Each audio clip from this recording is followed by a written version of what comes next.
अगर तुम ये स्किल सीख गए तो किसी का भी दिमाग पढ़ लोगे। लेकिन सावधान, ये कोई खेल नहीं, ये माइंड का डार्क गेम है। Step 1, body language speaks first. कहते हैं इंसान का शरीर 70% सच्चाई खुद बोल देता है। जब कोई बात करते वक्त बार बार हाथ छुपाता है, गर्दन को छूता है या अपनी पोजीशन बदलता है, तो समझ लो वो अंदर से घबराया हुआ है। शब्दों पर नहीं, उसके शरीर पर ध्यान दो, क्योंकि झूठ हमेशा बॉडी लैंग्वेज में लीक हो जाता है। स्टेप 2, आईज नेवर लाई। आंखें दिल का आईना होती है। अगर कोई बार बार नजरें झुकाता है तो वो कुछ छुपा रहा है, और अगर कोई लगातार तुम्हारी आंखों में देखे जा रहा है तो वो तुम्हें मेंटली कंट्रोल करने की कोशिश कर रहा है। पुलिस भी सस्पेक्ट की आंखें देखती है, क्योंकि चेहरा झूठ बोल सकता है, आंखें नहीं।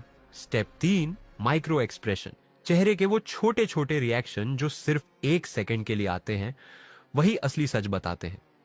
अगर कोई मुस्कुरा रहा है लेकिन उसकी आंखें नहीं, तो वो अंदर से खुश नहीं है। याद रखो, माइक्रो एक्सप्रेशन वो जगह है जहां हर फेक मास्क उतर जाता है। Step 4, tone of voice observation सिर्फ देखने की नहीं, सुनने की कला भी है। अगर कोई अचानक ऊंची आवाज में बोलने लगे तो वो डिफेंसिव हो रहा है। अगर आवाज सॉफ्ट हो जाए तो वो गिल्टी है या तुम्हें कन्विंस करने की कोशिश कर रहा है।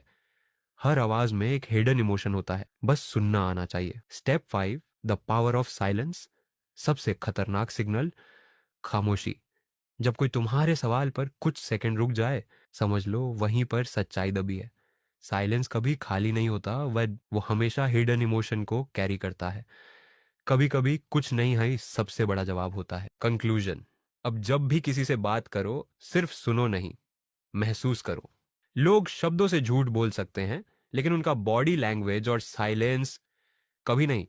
ऑब्जर्वेशन एक डार्क आर्ट है, और अगर तुमने इसे मास्टर कर लिया तो दुनिया का कोई भी इंसान तुमसे झूठ नहीं बोल पाएगा। अगर तुम इस डार्क माइंड सीरीज का अगला पार्ट चाहते हो तो कमेंट करो। I am ready for part 2।